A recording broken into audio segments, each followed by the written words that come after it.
are my parents, and they own the HeartRock homestead. And I'm going to be interviewing them for their first podcast, and we're going to get going here with a bunch of deep questions, a bunch of things about love and relationship and farming and family and just their lives. So here we go. Okay, so how did you guys meet? How did we meet? Well, it's kind of a funny story. I moved to Nederland, Colorado in 1998, I think it was. There was this bar in the middle of little old Nederland called the Moontime Bar and Grill. And my friend Emmy and I wanted to go there because it was named after a song from Widespread Panic. And we were big Widespread Panic fans then, and still are. But so we wanted to go check out this bar, and we went in, and it was all kinds of funny. Like it was Colorado, so was it like? It was there just wasn't a lot of people there. Down to earth, or oh yeah, it was all grassroots hippies, dreadlocks, pool, guitars playing, it was, at that point in our life, like it was, I think I was 20, 21. 2 years younger than me.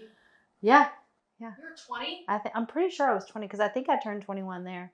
Oh my gosh. Yeah. I did not know that. I'm pretty sure. And so we went in, and your daddy was bartending, and we just went in, and I think I went up to the bar and ordered a shot of Jaeger. I didn't even Carter. It didn't Carter. Yeah. Nice. Yep. We just moved from Virginia. I was like, hi, we just moved from Virginia. Yeah. And so that's how we met. And then a couple years went by before we ever got together. Yeah. Would you say like 5 years? Or I think it was 2 or 3. It was 2 because we got together in 2000, May of 2000. So you got together when you were 22-ish. 20-ish. Yeah. Got together. Yeah. I think it was 97 though. Wasn't it the spring of 97?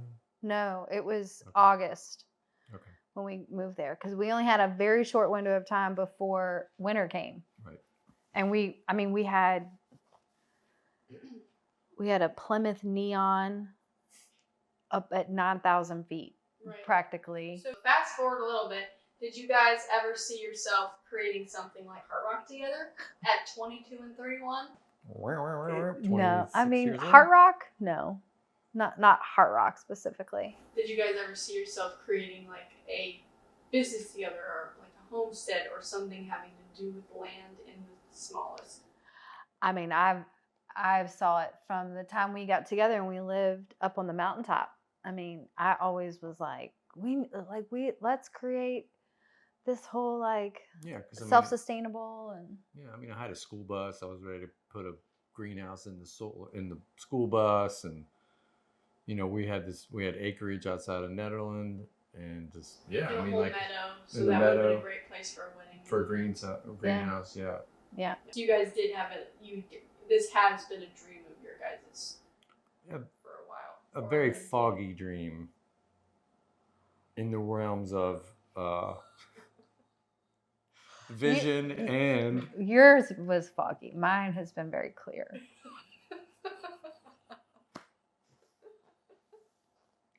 We have some fish stories for that. Now this is kind of bringing in details that most of people watching will know. But considering that at one point you guys were separated, how did you guys get back together and get to the place where now you're hosting weddings and celebrating love and marriage? So you guys had a mountain life in Colorado, raised your kids there, and life brought you to Virginia. Mm-hmm. And both of you guys, of course, did not plan to separate, but that ended up happening.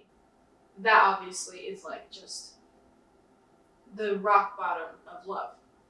Mm-hmm. And now you have a wedding venue that celebrates marriage and love and connection and the biggest day of people's lives. So,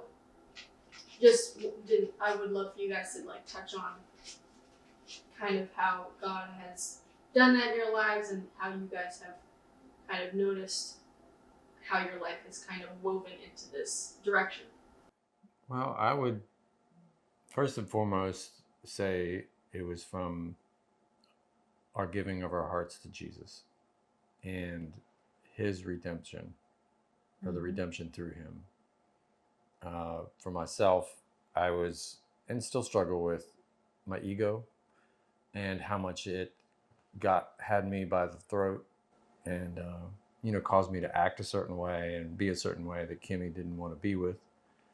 And understandably, that I could look back and say that I was being a jerk. And of course, our daughter Zoe's journey through cancer, and all of us seeing how through suffering but also prayer is its own redemptive thing. After Zoe passed away, we lived in this house, and then we moved to a little house that we rented. And even at that time, I was still struggling with my ego and my just selfishness and that kind of thing. Mm-hmm. And so growing through those times allowed me to see Kim as the woman that I originally married in that way, and being able to use the power of our Lord for me to get back on that path. I mean, to ground yourself again and start over, because new beginnings are real. Right. Very real. Right. Mm-hmm. And the fact that she was giving me a second chance. Yeah.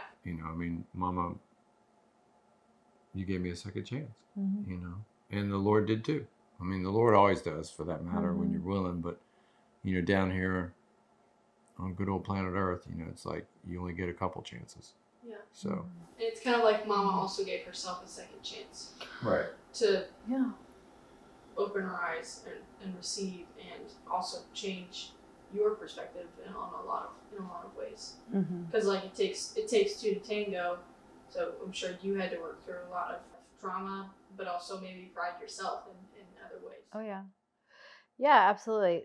Tons of pride in that way, because, the causes of separation are, far and wide, but it's, once you get to a point, you're just like, you don't have anything left in the physical anymore, right?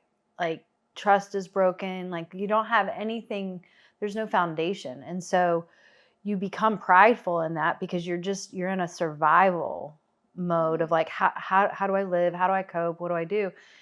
And so I had made this decision up in my heart and in my mind, and I just didn't want anything to do with it anymore. And so the redemption for me, was that I wanted that, but I kept hearing God say, and it sounds crazy, right? But I just kept hearing God say, don't leave.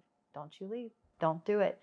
And I would always like threaten it in my heart, like, I'm out. I'm not doing this, because, people don't just change overnight. Like Daddy said, like, it took him a few years to become this new person. And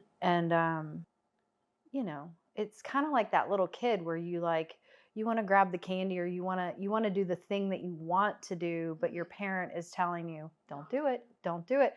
And sometimes kids listen, sometimes they don't. And so that was the choice that I had to continually make in my heart of, just trusting that God's promises were true, trusting him to lead me and not myself to lead me. Because I was very scared. I was so scared. And hurt. And angry. And, like how, like, just to trust something that you don't trust, but trust God. And I think that because of how God carried me as a mom through Zoe's journey, through 9 months, there was obviously this foundation of like, I knew he would carry me. And I didn't know how it was going to look, but... Like, because he carried you through the loss of your daughter and cancer and grief, he surely could carry you through restarting your marriage and Yeah. loving Yeah. daddy again. Loving daddy, because, well, and it's tricky too, because as a parent, like you're sort of instinctively like you would die for your kids, like you would do anything Right. for your kids, right? So like, because God was carrying me through that, the surrender was so much easier, right? Because you would do anything for your kids. Right.